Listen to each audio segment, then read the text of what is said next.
And we're back.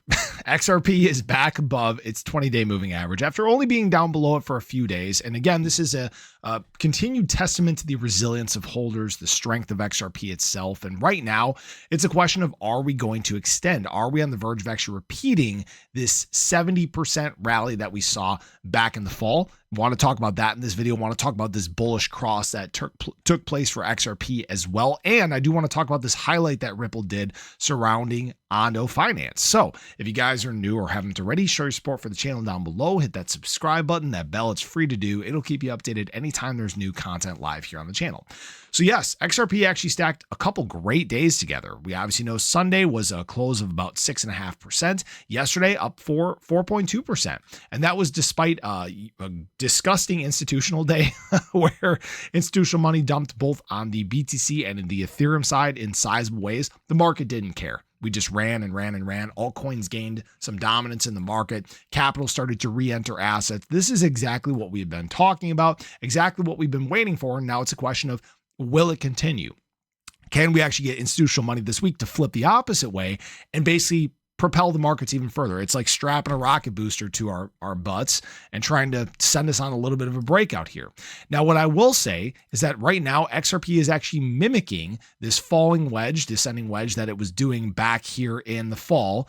And what this did was actually lead us to a 70% breakout. Are we on the verge of that again? Well, when we obviously zoom out, we look at, XRP's trajectory here, we look at our Fibonacci retracement, we can see that the next place that XRP wants to run is up to about $5.30, $5.25 or so. And actually from even this point right now, I should have measured this ahead of time. Apologize, guys. That is in fact about a 70% move. Just saying, not saying it's going to happen for sure, but that would be a likely next target for XRP. Now, there is something that may put just a little bit of wind in our sails here in terms of XRP. Now, I don't use the SMA very often, but what I did notice is if we get rid of the EMA here, we did in fact just have a bullish cross. Our 100-day SMA actually just crossed our 200-day SMA to the upside. So now we have these all in the right order here, our 50, our 20, our 50, our 100, our 200, and this tends to be bullish for assets. Not saying it's going to lead us to Valhalla, right? I'm not saying this is exactly what's going to trigger things, but you could start to see the momentum taking over in the crypto market. Retail, again, just getting a bit more confident. And maybe this is where we start to see a little bit of that capital from outside the space start to flow back into assets.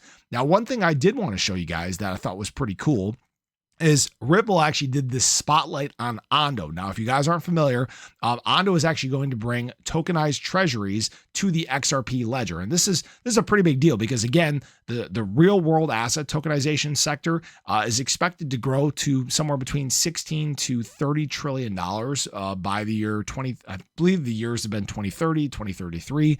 So obviously a little bit of time from now, but Ripple is very heavily diving into this sector and they're partnering with some other pretty big hitters in the space. Guys, for those that aren't familiar, if we look at RWA, if this will load, you guys can see that Ondo is one of the largest RWA projects in this space.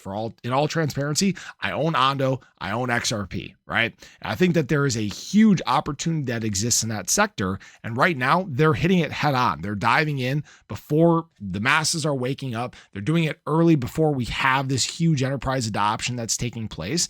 This could be the natural path to bring real world assets on chain, is to bring it to obviously one of the largest chains in the world, one that is very focused on enterprise needs currently. So that's just a thought that I have on this. Sometimes I'll just give you guys stuff that's running through my head, but pretty big deal in the space right now. So we'll see how things progress. I want to hear, do you think this is a big deal?